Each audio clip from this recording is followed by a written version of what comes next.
নমস্কার বন্ধুরা, আজ আমি চলে এসেছি মামুনি আড্ডায় দই ডিম কারি নিয়ে। তার জন্য আমি এখানে 4টে পোলট্রি ডিম নিয়ে নিয়েছি। আপনারা পারলে হাঁসের ডিমও নিতে পারেন। এখানে আমি গ্যাসটা অন করছি, কড়াইটা চেপেছি, আমি তেল দিয়ে দিচ্ছি।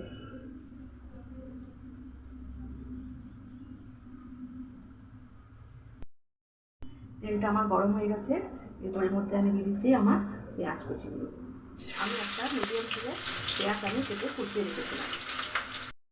পেঁয়াজটাকে আমি হালকা লাল লাল যাতে ভাজা হয় সেই জন্য সেটা সেরকম করে নিতে হবে, যাতে লাল লাল হয়। তার জন্য বারবার নাড়তে হবে। যদি গ্যাসটা আমি জোরে দিই তাহলে পেঁয়াজটা ধরে যাওয়ার ভয় থাকে, আর ধরে গেলে টেস্টটা ভালো আসে না।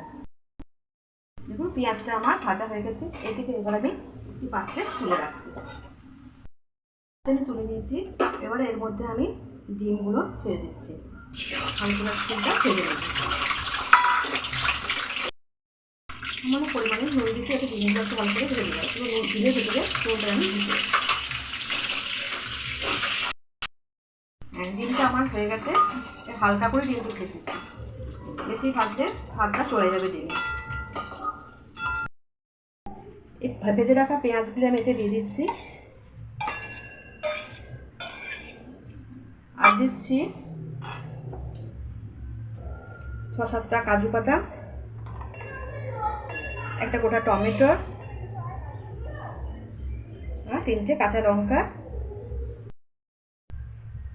1 চামচ দই। এবার এটা আমি মিক্সিতে ভালো করে মশলাটা তৈরি করে নিচ্ছি। এর মধ্যে এবারে দিয়ে দিচ্ছি 2টো দারচিনি, 2টো এলাচ, আর 2টো লং।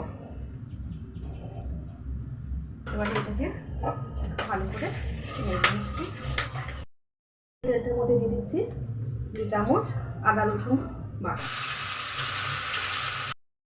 মশলাটা ভালো করে ভেজে নিচ্ছি,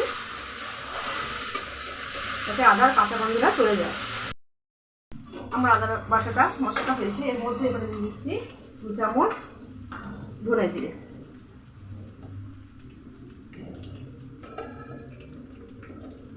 1 চামচ হলুদ, আর স্বাদ মতো নুন, আর 1 চামচ কাশ্মীরি লঙ্কা গুঁড়ো।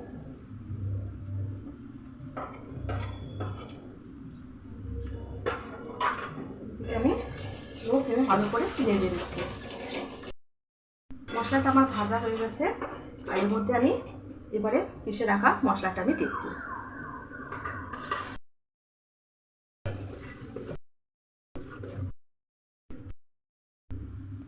এবারে এর মধ্যে আমি হালকা একটু জল দিয়ে দিচ্ছি।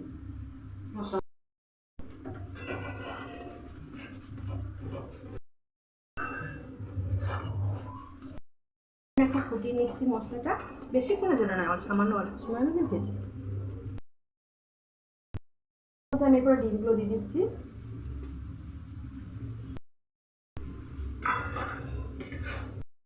সামান্য পরিমাণ জল দিয়ে ফুটতে দিয়ে দিচ্ছি। এবার আমি ঢাকনাটা খুলে দিচ্ছি। দেখুন আমার এটা খুব ভালোভাবে হয়ে গেছে। যদি আপনাদের পছন্দ হয়ে থাকে লাইক সাবস্ক্রাইব দুটোই করবেন, আর অপেক্ষা করুন নতুন কিছু রান্নার রেসিপি নিয়ে আসার জন্য।